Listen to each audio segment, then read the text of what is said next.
લગભગ 350 ગામ એવા છે કે જ્યાં વિધવાઓનું પ્રમાણ સૌથી વધારે છે. તો કેમ વિધવા થાય છે એટલા બધા, મોત કેમ થાય છે આટલા બધા? મૂળ કારણ તો આ જે દેશી દારૂમાં અને વિદેશી પ્રકારના દારૂમાં કેમિકલ્સ આવી રહ્યું છે. અને હવે તો આપણે જાણીએ છીએ નીરો કહીને નીરો કે છે કે નીરો તાળી છે. તાળી ખરેખર તો કેમિકલની બનેલી તાળી છે. તો આ પ્રકારે મોતનું તાંડવ જે આખા ગુજરાતમાં ખેલાઈ રહ્યું છે એ બહુ ખરેખર ચિંતાનો વિષય છે.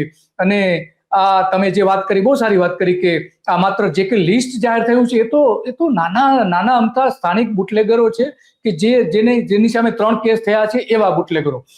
તો આમાં ખરેખર શું કરવું જોઈએ? જે આ જ રીતે સુરતમાં પણ થયું હતું. સુરતમાં હમણાં જે આપણે વાત કરી તો સુરતમાં ત્યાં આરટીઆઈમાં માહિતી માંગવામાં આવી હતી. તો જિલ્લાની જે માહિતી આવી હતી તો 500 ની ઉપર ત્યાં જિલ્લામાં જ, ખાલી સુરત જિલ્લામાં, શહેરની વાત છોડો, શહેરમાં તો એના કરતા 3 ગણા હશે, એમાં કોઈ સવાલ નથી. તો આ રીતે આપણે ગણતરી કરીએ શહેરો અને ગામડાઓમાં તો જે પોલીસના ચોપડે નોંધાયેલા છે એવા 40,000 લોકો છે. અને તમે કહો છો કે તો પીનારાઓ કેટલા છે? માનો કે એક દારૂનો સપ્લાયર છે તો એ 100 લોકોને દારૂ આપતા હોય તો 40 લાખ લોકો તો આ બુટલેગરો જે નોંધાયેલા બુટલેગરો છે, પોલીસ ચોપડે નોંધાયેલા છે, એવા 40 લાખ લોકો જે નથી નોંધાયેલા એવા થઈને તો ગુજરાતમાં કેટલા બધા છે? કરોડની ઉપર તો પીનારાઓ હશે ઓછામાં ઓછા.